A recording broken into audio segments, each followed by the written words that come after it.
So quick fact, hard to swallow pill. Speaking fluent English matters a lot. Speaking fluent English matters a lot. Now, don't get me wrong over here. Speaking good English is not the measure of intelligence. Okay, let's clear this fact out. If you speak good English doesn't mean you're intelligent. Basic enough? Yeah? So why does it matter a lot? Why does it matter a lot? Let's take an example here. What's your name? What's this guy's name? Yeah. Chaitanya. Okay. So Chaitanya and I have qualified for the final round of XYZ company. Now XYZ company is a Pune based company. It has offices only in India. Okay, it's a startup kind of company. They are looking for a professional Android developer. Okay, so I and Chaitanya have done some like 10 or 12 Android projects. So that's why they selected us in the final round. And they are conducting a basic HR and PI interview, personal interview. Now, since this company is only based in Pune and there are no clients abroad, they are not primarily focusing on how good I am at English speaking or communication skills. So now they are going to be assessing me and him primarily based on my tech skills. So let's say he's done more projects. So obviously the odds are that he's going to be selected first, right? So this is very basic. Everybody gets this example, right? Let's take another example. Let's take company ABC is coming in. It is a MNC, multinational company. It has its offices abroad. A lot of clients are US, UK clients. And now again, I and Chaitanya are in the final round, in the PI round, HR round. There is a strict HR, a very professional HR coming in.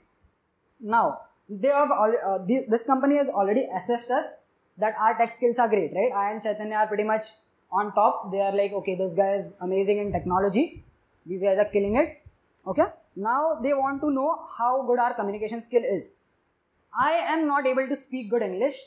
My body language is not confident. I'm not appearing confident. My personality is looking dull.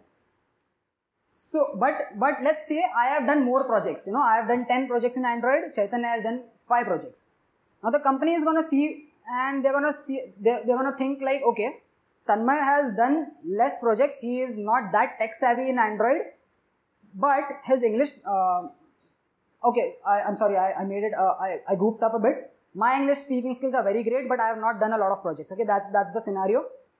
So the company is going to look at me and say, okay, this guy, Tanmay here is only done 5 projects, but his English speaking skills are great. Okay, his English is amazing. His body language is good. His communication skills are good. And that's what they are looking for. Because when it comes to a MNC, the clients are US based, UK based and all over the world, and the global language is English, right?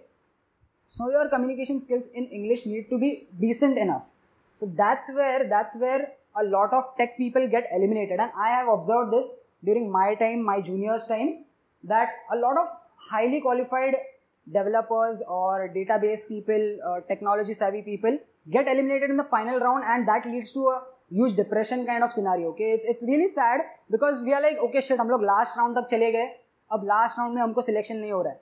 A lot, and it affects a lot. You know, I've seen my friends change their mentality literally after like going through 5 or 10 companies and getting eliminated in the last round. It really gets onto the nerves. You know, you're like, shit, why am I not doing well? So I really need you guys to pay real good attention to this, because this is something that we miss out a lot.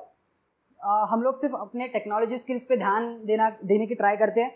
We do not take this communications, very seriously. It's really important, especially the English speaking skills. Right now I'm talking about English.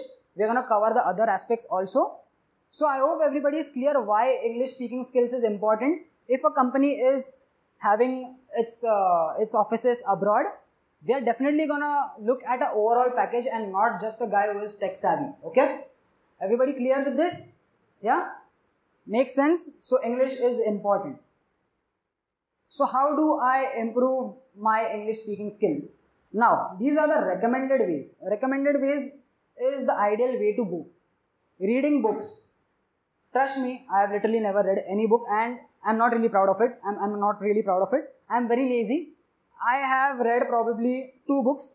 The first one I remember is Nancy Drew, which was a detective story in 12th standard. I read it because I had a crush on this girl and she gave it to me.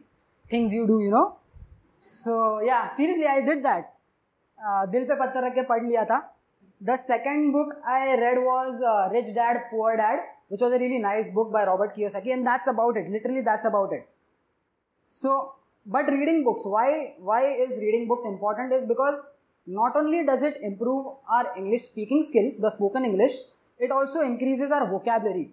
So if you judge me, my vocabulary, if I judge myself, my vocabulary is zero. Literally, I do not know the complex words, you know, the jargons and all. I'm really not good at that. I'm okay at speaking basic English, having a basic communication, which is enough. But reading books really broadens your scope. It gives you a wide perspective about different ideologies, and it is really recommended. How many of you read books? Shit, a lot of people, damn. That's really good. That's really good. Okay. The next thing is speak in English. How many of you speak in English with your friends? Wow, that is also a lot of people. What's going on? You guys are all scholars or what? Shit, I never spoke in English with my friends, and we used to tease each other, you know.